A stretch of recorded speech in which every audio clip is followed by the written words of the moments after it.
Have you ever stood in front of a door knowing something was on the other side, but every part of your soul screamed, "Don't open it"? What if I told you that door exists, not in a movie, not in a nightmare, but in a real place, sealed off from the world, hidden inside a forgotten building where time stops, voices echo without source, and the people who enter, you are never seen again. This is not a ghost story. This is not fiction. This is a mystery so deep, so disturbing, that even scientists walked away, taken, speechless, and missing pieces of their own minds. And one of them, who vanished, his name is never spoken again. So stay with me till the end of this video, because by the time you hear everything, you'll realize some doors don't open to rooms. They open to something we were never meant to find. Welcome to room 313. Whoever entered never returned. The first disappearance was so subtle it almost went unnoticed. In the winter of 1983, a 47-year-old electrician named Graham Holt was assigned to check the lighting system on the third floor of the Crestfall Hotel, a Victorian-era building located on the outskirts of Ashfield County. Room 313 had reportedly suffered from constant flickering lights, even though the power grid had been updated just a year prior. Graham, a local family man known for his punctuality and thoroughness, signed in at the service logbook at 2:12 p.m. and was last seen by a janitor entering the long hallway that led to room 33. He never came back. His tool bag was found hours later outside the door. The door was locked. No signs of forced entry or struggle. Police were called, the room was opened, and inside, nothing. The room was perfectly arranged, untouched, quiet. No evidence, no fingerprints except his on the doorknob, and no Graham. Graham, at the time, authorities treated it as a missing person case with occupational hazard probability. Perhaps he left through the fire escape and suffered a fall. But the CCTV footage, what little grainy tape they had, showed no one exiting. He was never seen again. 3 years later, in 1986, a tourist couple visiting from Argentina checked into room 39. They reported hearing strange knocks at their wall during the night, rhythmic, almost as if it was in code. Curious and slightly amused, the husband decided to explore the hallway the next morning, believing it might be a prank. The wife never saw him again. She waited for hours, thinking he'd returned to the lobby. When the hotel staff searched, they found only his watch lying neatly placed outside room 313. Not broken, not scratched, simply placed there as if offered. From that point, the hotel began to develop a reputation. Locals whispered about the cursed corridor. Staff began requesting not to be assigned to the third floor. Complaints of unease, headaches, and whispers with no source became common. One maid was found unconscious near the room's entrance. She claimed she had been pulled towards the door, literally dragged by some unseen force. When questioned further, she broke down crying and refused to return to work. But what solidified room 313's infamy was the case of Elijah Monroe, a 23-year-old urban explorer and aspiring content creator who in 1999 set out to document the haunted hotel legends. By then, Crestfall Hotel had been shut down for 3 years, marked for demolition due to structural issues and low business. Elijah, equipped with a Hi8 camera and a flashlight, uploaded a teaser video just a day before his visit. It ended with him laughing in front of the chained gate. Tomorrow, we see what ghosts really look like. What authorities found later was disturbing. The camera was discovered 2 weeks later by a homeless man scavenging near the back alley behind the hotel. It had been left upright, still on, facing the rear service door. The last 12 minutes of footage were corrupted, showing only flickers of static, twisted audio distortions, and one chilling freeze frame, a still of room 313's door, slightly ajar, with a lion's shadow falling toward it. His body was never recovered. His followers, small in number at the time, turned his last known footage into a digital ghost story that would live for decades.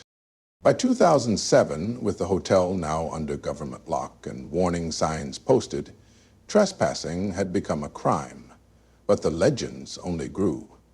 Paranormal forums claimed room 313 was a dimensional fracture point. Others called it the echo door, suggesting it sent people into a place where time loops infinitely and no one ever escapes. But behind the folklore was a growing pile of real missing person cases connected to one precise location. The fourth and fifth disappearances occurred within 2 weeks of each other in 2010. A pair of demolition workers, one named Harris Alton, the other Javid Malik. They were assigned to start the initial inspection and dismantling process of the upper floors.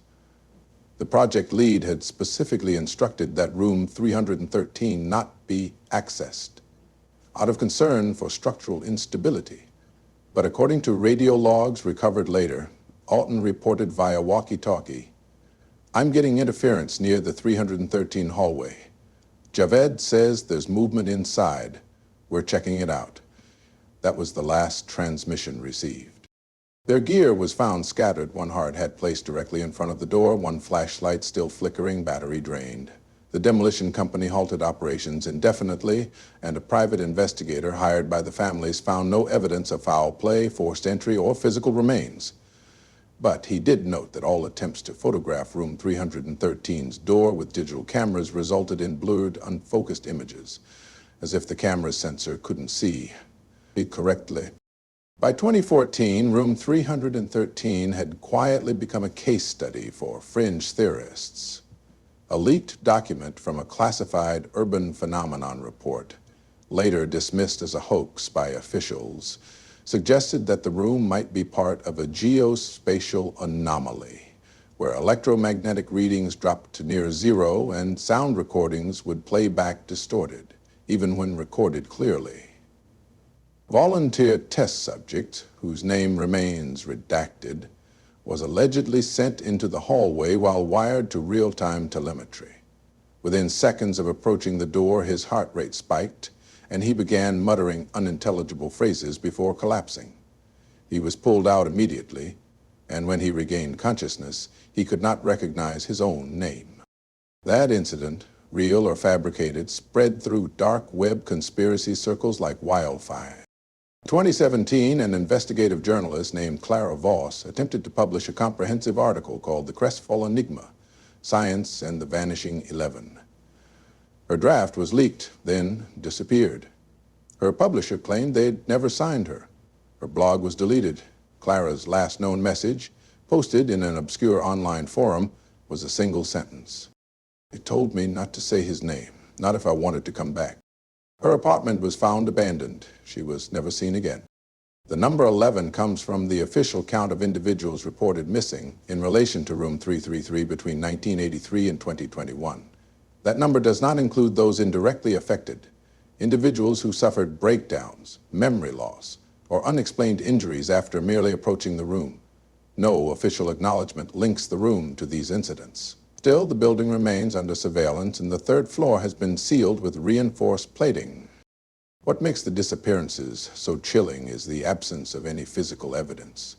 No signs of struggle, no blood, no indications of physical attack.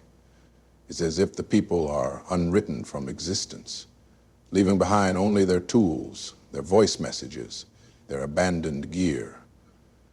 It's not death in the traditional sense, it's erasure.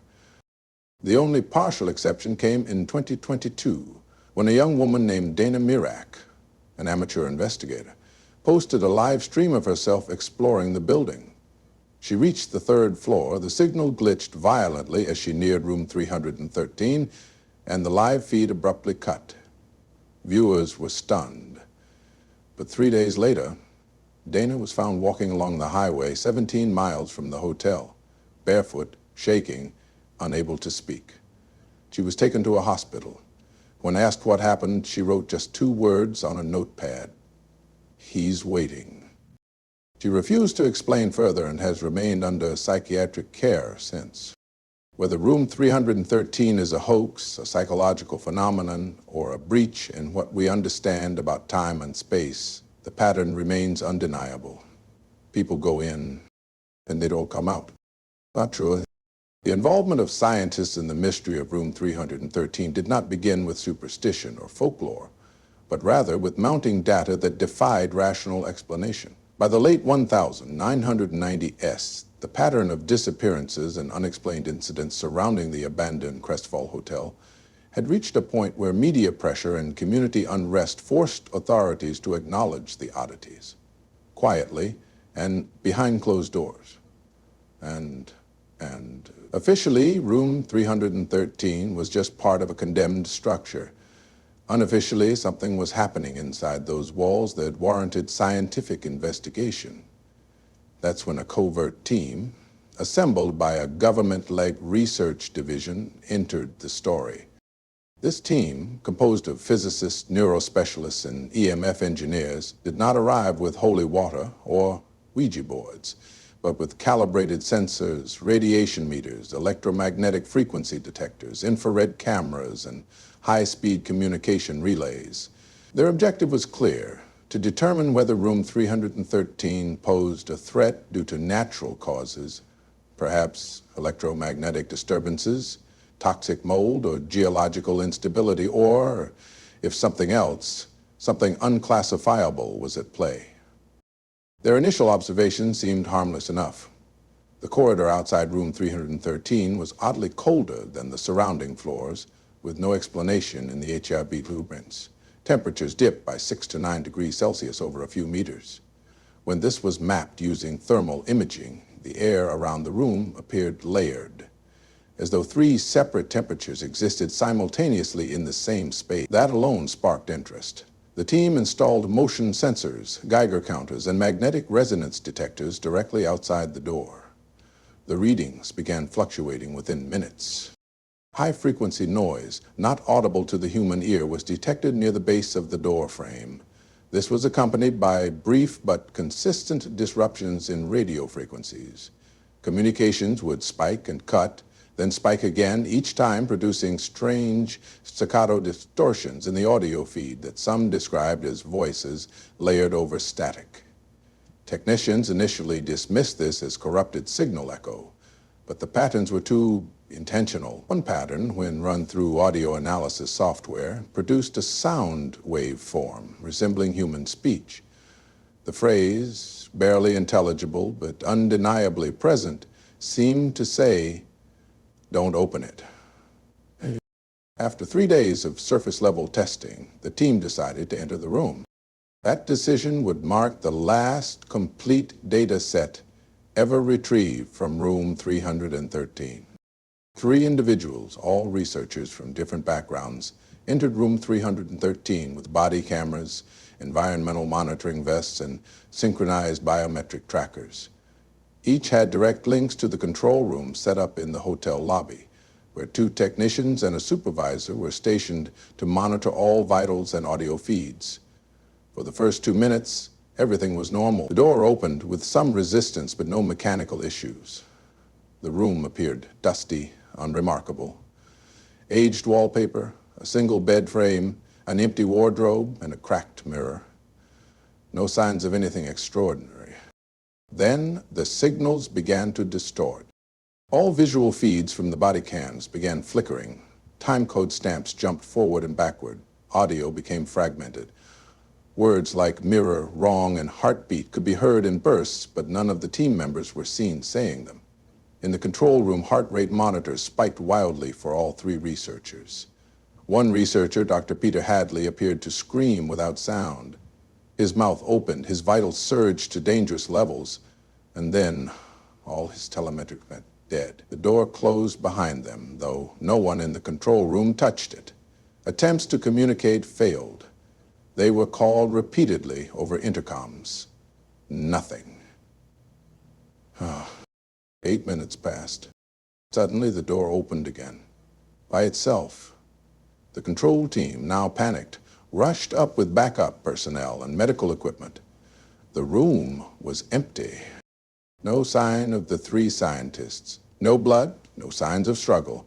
But something else was missing too. The equipment they had carried was gone. Every piece of technology, from body cams to biometric monitors, had vanished along with them. Only the heavy tripod left outside the door remained, its battery drained completely. Even the backup battery stored in the hallway locker had inexplicably gone cold, as though time had passed at an accelerated rate inside it. What was more disturbing, however, was what happened when they attempted to review the data. Old files collected during the entry into room 313. On hard drives, backup disks, even isolated cloud storage synced through a private network were either corrupted, partially erased, or replaced with static. Several files displayed an error message no one had ever seen before. Sourced, nullified. Attempts to recover footage using forensic software yielded only fragments, bursts of light, reversed images, and, in one case, a single frame showing the three researchers standing in front of the mirror. Except their reflections didn't match their positions. When questioned, the two technicians in the control room gave conflicting testimonies. One claimed that she heard someone whisper her name through the radio headset moments before the feed died. The other said he felt a sudden pressure in his chest, as if gravity had increased, and then everything went silent. He described a sensation of being watched, not from the hallway, but from behind the control monitors, as though something had slipped into the room during the blackout. The operation was shut down that night. Authorities sealed the hallway, installed magnetic locks, and posted surveillance guards with orders never to approach the room under any circumstances. The official report labeled the disappearance as equipment failure during high-risk exploration in unstable building conditions. Internally, however, the event was classified under a rare tag, phenomenon anomalous loss with cognitive residue. Phenomenon.